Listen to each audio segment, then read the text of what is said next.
پیارے بچوں، ہم نے سبق کا ایک اور حصہ مکمل کر لیا ہے۔ اب آئیے سبق کے اگلے حصے کی طرف۔ ہمارے سبق کا اگلا حصہ ہے زبان شناسی۔ سوال نمبر 7۔ پیراگراف میں سے نمایاں کیے گئے الفاظ میں سے تذکیر و تانیث کی نشاندہی کیجیے اور انہیں متعلقہ خانے میں لکھیں۔ ہمارا گھر بہت خوبصورت ہے۔ اس میں بہت بڑا صحن ہے، ایک باورچی خانہ، ایک غسل خانہ اور 3 کمرے ہیں۔ ایک ڈرائنگ روم بھی ہے۔ ڈرائنگ روم کی ایک دیوار پر تصویریں لگی ہوئی ہیں۔ ڈرائنگ روم میں کرسیاں رکھی ہوئی ہیں۔ فرش پر قالین بچھا ہوا ہے۔ ہمارے گھر کی چھت بہت مضبوط ہے۔ گرمیوں میں ہم رات کے وقت چھت پر چلے جاتے ہیں۔ یہاں ٹھنڈی ٹھنڈی ہوا چلتی ہے۔ میری بہن اور امی گھر کی صفائی کا خیال رکھتی ہیں۔ پیارے بچوں، ہر جملے میں خط کشیدہ لفظ کا استعمال ہی اس کی تذکیر و تانیث کو واضح کر دیتا ہے۔ مثال کے طور پر پہلا ہے جملہ ہمارا گھر بہت خوبصورت ہے۔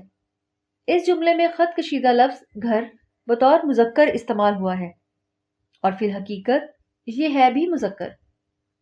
اس طرح دیگر جملوں میں ہم الفاظ کے استعمال سے ان کی تذکیر و تانیث کو آسانی سے جان سکتے ہیں۔ اس عبارت میں مذکر الفاظ یہ ہیں: گھر، صحن، باورچی خانہ، غسل خانہ، ڈرائنگ روم، فرش، قالین۔ اس عبارت میں مؤنث الفاظ یہ ہیں: دیوار، تصویریں، کرسیاں، چھت، بہن، امی۔ سوال نمبر 8۔ ذیل میں کچھ لہجے دیے گئے ہیں۔ ان میں سے مناسب لہجے کو استعمال کر کے نیچے دیے گئے الفاظ کے آخر میں لگائیں اور نیا لفظ بنائیں۔ مند، یاب، دار، ور، دان، خور۔ پیارے بچوں، ہم لاحقوں کی مدد سے الفاظ آسانی سے بنا سکتے ہیں۔ ایک مثال بھی دی گئی ہے، جیسے کام اور یاب کے ملنے سے کامیاب لفظ بنتا ہے۔ اس طرح چغل اور خور کے ملنے سے چغل خور۔ اس طرح قرض اور دار کے ملنے سے قرض دار۔ دولت اور مند کے ملاپ سے دولت مند۔ نام اور ور کے ملنے سے نامور۔ گل اور دان کے ملنے سے گلدان۔ سوال نمبر 9۔ ذیل میں کچھ سابقے دیے گئے ہیں۔ ان میں سے مناسب سابقے کو استعمال کر کے نیچے دیے الفاظ کے شروع میں لگا کر نیا لفظ بنائیں۔ با، ان، خوش، ہم، نہ۔